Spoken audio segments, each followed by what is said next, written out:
최근에 이슈가 되고 있는 게 태형건설의 워크아웃 문제가 이슈가 되고 있는데 선제적으로 대응했다 이런 생각이 듭니다. 왜냐하면 지금은 나는 도저히 빚을 갚을 수가 없다. 다 들어와라 했더니 이제 구조원이 됐잖아요.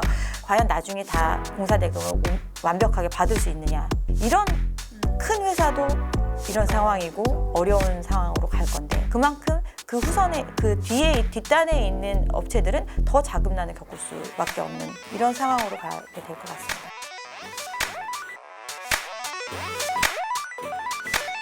정부 정책 이야기도 한번 해볼까 합니다. 아까 앞서서도 신생아 특례론 잠깐 이야기를 해주셨는데요. 작년에 했던 그 특례 보금자리론하고 이게 조금 비교를 조금 해주셨으면 좋겠고, 아까 성격이 좀 다르다는 이야기도 해주셨는데 앞으로 조금 이런 정부 정책이 부동산 시장에 어떤 영향을 미칠 거로 생각하시는지. 일단 정부가 어떤 정책을 하려면 시장의 금리보다 낮은 금리를 적용해서 돈을 풀어주는 정책을 지금 하고 있는 건데 이 얘기는 그만큼 정부 부담으로 작용을 하는 거예요. 그러면 정부가 이 재원을 마련하기 위해서는 그만큼의 채권을 발행하고 그 지금 모기지나 어떤 보금자리론을 하기 위해서 주택금융공사에서 발행한 MBS 채권이 엄청난 규모로 늘어난 것처럼 사실은 시장에 채권 발행을 통해서 자금을 조달해서 가게한테 대출을 해주는 형태거든요. 일부의 손해를 보면서 할 수 있는 한도가 있는 거죠. 정부가 어떤 주택 시장에 투여할 수 있는 자금의 한도라는 게 있을 거 아니에요. 예산이라는 게 있는 거고. 결국은 이번에 신생아 특례론을 하는 게 25조 정도를 예상하고 있는데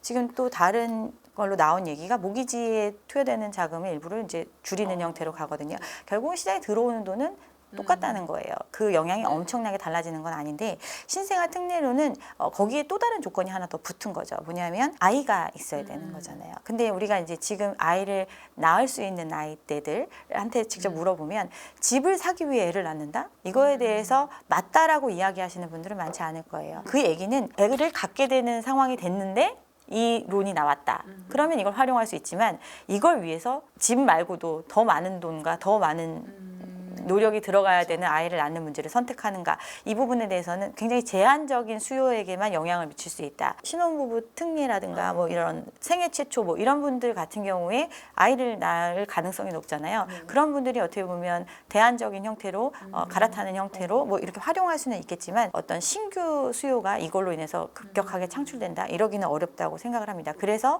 작년에 했던 정책과는 차이가 있어요. 작년에 했던 것 같은 경우는 조건이 굉장히 완화됐었잖아요. 일반형 1주택자한테도 대출을 해주고, 다만 이제 기간을 초장기 50년의 그 모기지 같은 경우는 원금이 5억이면 이자가 10억인 거거든요. 오랜 기간 동안 어떻게 보면 굉장히 큰 이자를 부담하는데 월별 부담하는 금액 수준은 예전에 비교했을 때 그렇게 높지 않거나 오히려 낮거나 이렇기 때문에 일부 수요가 유입될 수 있었거든요. 그렇지만 이제 이 50년이라는 세월이 굉장히 불확실성이 큰 시간이잖아요. 굉장히 장기고 그렇기 때문에 이거에 대한 비판이 있었고, 또 지금 어떤 가계부채의 한계 상황에서 이런 제도의 도입을 통해서 오히려 가계부채를 증가시키는 요인으로 작용을 하다 보니까 이제 폐지가 됐고, 그래서 이제 어떻게 보면 일부 좀 살아났던 거래량 이런 것들이 다시 이제 소강 상태로 빠지는 이렇게 된 거거든요. 조금 작년에 어떤 경착륙의 위기를 살짝 이연시킬 수 있게 만들어줬던 특례 보금자리론과는 신생아 대출은 조금 차이가 있을 거라고 생각합니다. 부동산 얘기하면 요즘 끊이지 않는 얘기가 PF 문제고, 윤세영 그 태형건설 회장도 막 채권단 설명회를 하고 지금 어려운 상황이잖아요. PF 대출 문제가 조금 얼마나 심각한지 좀 한번 짚어주세요. PF 대출이 무엇인지에 대한 일단 특성을 생각을 해야 돼요. PF 대출은 부동산의 개발 사업의 사업성을 보고 돈을 빌려주는 거거든요. 그러다 보니까 과거에 부동산 화랑기에 사업을 계획했던 수많은 사업장들이 있는데 아직 삽도 뜨지 않은 수많은 사업장들이 있잖아요. 그 사업성 자체가 예전과 달라진 거예요. 예전에는 비싸게 땅을 사서 사업을 진행을 하더라도 나중에 비싸게 팔 수 있고 충분한 이익을 남길 수 있기 때문에 이 사업이 고할 수 있다. 이렇게 많이 사업을 벌려놨는데 시장 상황이 안 좋아지니까 분양이 안 되고, 비주거 부동산 같은 경우는 분양 자체가 완전히 망가졌잖아요. 시장 자체가. 이러다 보니까 여기에 돈을 이제 빌려줬던 금융기관의 건전성에도 문제가 발생하기 시작을 하는 거죠. PF 사업을 처음 벌인 최초의 시행자가 자기 자본이 충분해가지고 상황을 계속 끌고 갈 수 있을 만큼 이자 비용을 감당을 하고 필요하다면 추가적인 자금을 투여할 수 있고 이런 입장이라면 또 상황이 다르겠지만, 대부분 이제 화랑을 타고 이 사업에 참여했던 사람들이 자기 자본 비율이 10% 이하로 떨어지잖아요. 대부분의 자금을 대출받아서 했었거든요. 그런데 상황이 안 좋아지니까 이제 나는 갚을 수가 없다.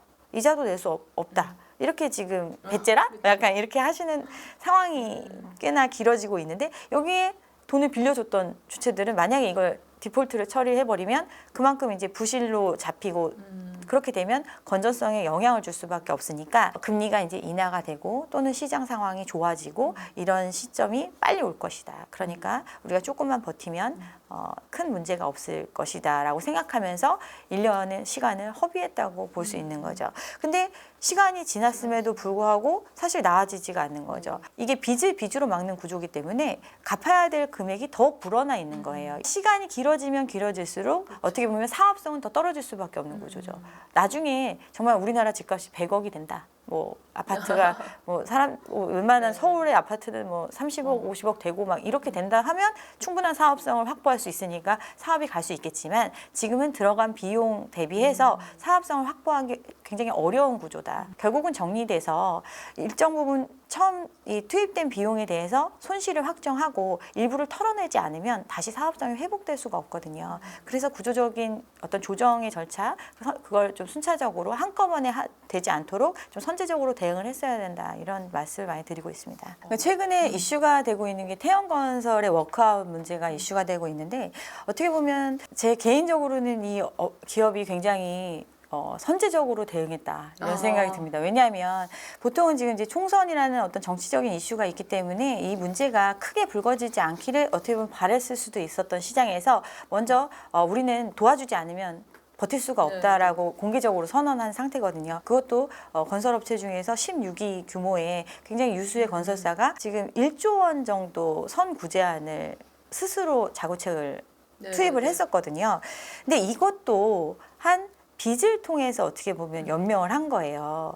그러니까 그 1조 원의 구제안에 보면 자회사의 주식을 담보로 대출받은 금액, 그다음에 본사 4억을 담보로 대출받은 금액, 이게 한 뭐 5천억 가까이 되거든요.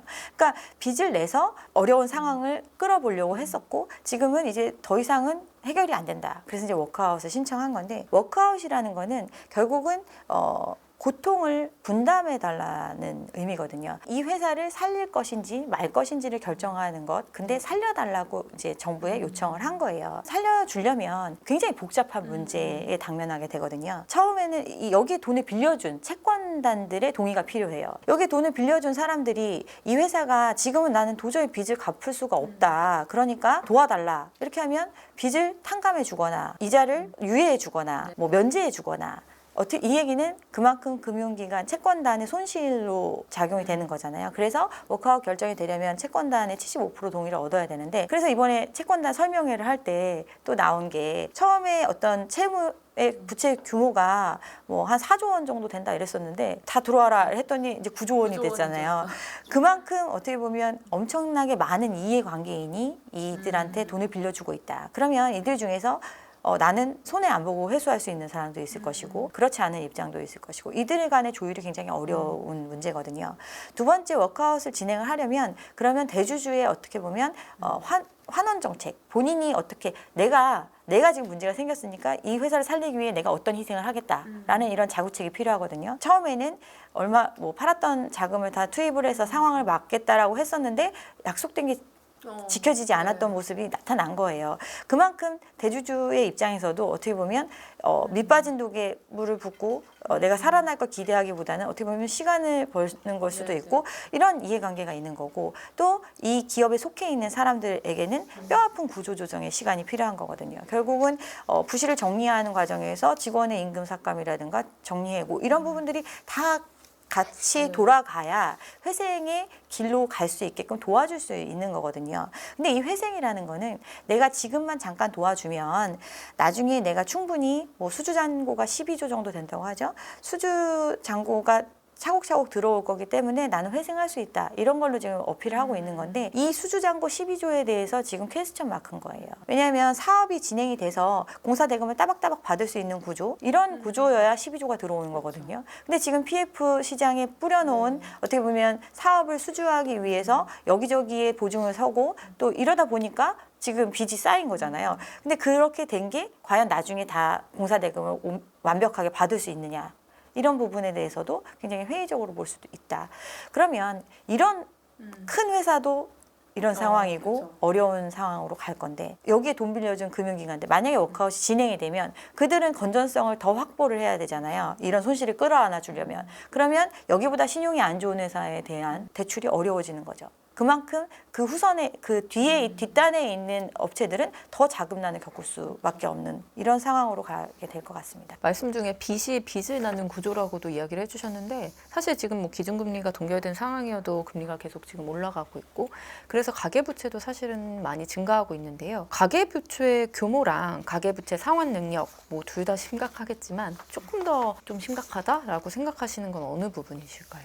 이거는 이제 예전에 금리가 좀 높았던 시기에 지금하고 비슷했던 시기에도 사람들이 대출을 받아서 많이 집을 샀다 이런 경험이 있잖아요. 그때 보면 대출의 규모가 절대적인 금액 자체가 지금보다는 낮았어요. 왜냐하면 집값에 똑같이 60%라고 하면 예전 집값이 5억이었으면 지금 집값이 10억 뭐 이러면 LTV를 적용하더라도 절대적으로 빌린 금액 자체가 엄청나게 늘어난 거예요. 정말 제가 안타깝게 생각하는 게 연봉 뭐 둘이 합쳐 1억, 1억 5천 뭐 이 정도 된다 하더라도 5억 빚내는 거를 크게 두려워하지 않는 시장 그런 시장을 겪었거든요. 근데 5억이라는 걸 모으려면 굉장히 힘듭니다. 3억 정도 연봉 같은 경우는 실수령액이 1억 9천 정도 되거든요. 이거 뭐 세금 이런 거 떼면. 그럼 1억 9천이면 생활비 뭐 하고 9천만 원 정도 떼고 해도 1년에 1억을 모을 수 있는 사람이 연봉이 3억은 돼야 돼요. 근데 우리 평균 소득이 5, 6천 정도밖에 안 되잖아요. 이 얘기는 이 5억이라는 대출 금액이 실질적으로 갚으려면 굉장히 큰 돈이란 게 기본적인 건데 그거에 대해서 사람들이 내가 안 갚아도 나중에 이 집을 팔면 충분히 갚을 수 있을 것이다. 나는 몇 년만 버티면 된다. 이런 생각으로 뛰어든 시장이었거든요. 근데 집값이 떨어져요. 그런데 빚은 그대로거든요. 내 원금도 까먹고 더 그거보다 떨어지는 상황이 돼요. 그러면 당연히 이 부담감이 커질 수밖에 없는 거죠. 그래서 가계 부채 규모가 굉장히 어떻게 보면 영향을 줄 수밖에 없다. 근데 이 규모가 어느 정도 늘어났느냐. 예전에 박근혜 정부 그 정도 때 한 1,000조 정도 됐었잖아요. 근데 지금은 1,900조 가까이 늘어나서 거의 2배 가까이 늘어났고 또 예전과 달라진 게 뭐냐면 전세자금 대출의 규모가 굉장히 크잖아요. 전세금이라는 게 사실은 이제 개인 대 개인으로 빌린 사금융과 똑같은 거거든요. 그러면 역전세 문제가 요즘 많이 발생을 했잖아요. 이 얘기는 내가 내 집을 빌려주는 대가로 10억을 땡길 수 있었는데 지금은 8억밖에 못 땡기는 거예요. 그럼 2억을 갚아줘야 되는 상환의 문제가 생기는 거거든요. 그만큼 어떻게 보면 부채의 규모가 어떤 대출을 금융권의 대출을 통해서 받은 부채 플러스 전세의 레버리지를 활용했을 때에 받았던 그 부채 이런 부분들이 다 감안이 되면 과거보다는 훨씬 더 심각한 상황이라고 볼 수 있는 거죠. 그리고 예전에는 상환 능력에 대해서 DSR이라는 게 적용이 안 되고 돈을 빌렸었는데 지금은 이제 대출을 받을 때 DSR에 대한 적용을 이제 받게 되잖아요. 그러다 보니까 사실은 지금 나가 있는 대출을 계산해 보면 DSR 적용하면 사실은 일부들을 다 지금 상환해야 되는 구조거든요. 그래서 이런 부분에 있어서 두 가지 측면에서도 다 어떻게 보면 문제가 심각하다고 볼 수 있습니다. 어른들이 참 많이 얘기를 하셨는데 예전에는 금리가 이제 낮았던 그런 시절을 이야기를 들었었는데요. 그 시절에 이제 기억이 있어서 그런지 가끔 아까도 말씀하셨지만 금리가 인하된다. 앞으로 이런 기대감이 계속 있는 것 같아요. 이 부분에 대해서 좀 다시 한번 설명 좀 부탁드릴게요. 금리 부분은 이제 쉽게 올릴 수도 내릴 수도 없는 지금 우리는 그런 입장이라고 볼 수 있어요. 부동산 시장에 대한 기대가 아직 완전히 꺼지지 않았고 또 부동산에 투여된 자금의 대부분이 레버리지를 통해서 투여됐는데 이걸 계속 버텨내려면 더 많은 자금을 필요로 하잖아요. 그럼 그 자금을 획득하는 방법이 본인의 소득을 늘려서 자본을 늘리거나 아니면 대출을 더 많이 받아서 늘려야 되는 구조거든요. 대출은 계속 조금씩 늘어날 수밖에 없어요. 그런데 우리가 과거에 받았던 대출은 금리가 굉장히 낮은 상황에서 적용받았던 대출이었는데 앞으로는 상당 기간 지금 그 과거에 받았던 거 수준으로 돌아올 때까지 굉장히 장기간이 걸릴 수밖에 없음에도 지금 이제 금리가 막연히 인하될 거다. 이런 얘기를 듣고 이게 금리가 인하되면 다시 집값이 폭등할 것이다. 이런 기대감을 갖고 있는데 집값이 우리가 과거에 경험했던 고점이 우리가 정상적인 상황에서 경험한 고점인지 아니면 비이상적인 상황에서 경험한 고점인지를 냉정하게 생각해 볼 필요가 있습니다. 앞으로 집값이 이제 총선전으로 좀 변화가 있을 것 같은데요. 그 부분도 한번 짚어주세요. 그만큼 어떻게 보면 지금 정치적인 이슈 때문에 상황을 이연시키고 있다라는 걸 많은 분들이 인지하고 있다는 거거든요. 총선을 기점으로 시장 상황이 굉장히 달라질 거다라고 기대하시는 분들이 많은 것 같습니다. 근데 총선이 끝난다고 해서 상황이 달라지나요? 어디서 우리가 소득이 막 갑자기 늘어날까요? 아니면 대출이 많이 늘어날까요? 아니면 집을 살 수 있는 수요가 어디서 갑자기 짠하고 나타날 수 있는 게 아니잖아요. 사실은 저는 오히려 총선 이후로는 더 이상 이제 이연시킬 수 없는 지경까지 온 것들이 하나씩 현실화되지 않을까 이렇게 생각을 합니다. 리셋이 된다고 했을 때 지금 어떻게 보면 과열기에 들어오신 분들이 가장 이제 피해를 보지 않을까. 작년에 어떤 특례 보금자리로나 뭐 이런 것들을 통해서 부동산 시장의 연착륙을 막는 조치를 했던 게 어떻게 보면 미래 세대를 좀 희생양으로 삼지 않았나 이렇게 생각을 합니다. 제2의 영끌이라고 저는 얘기를 하는데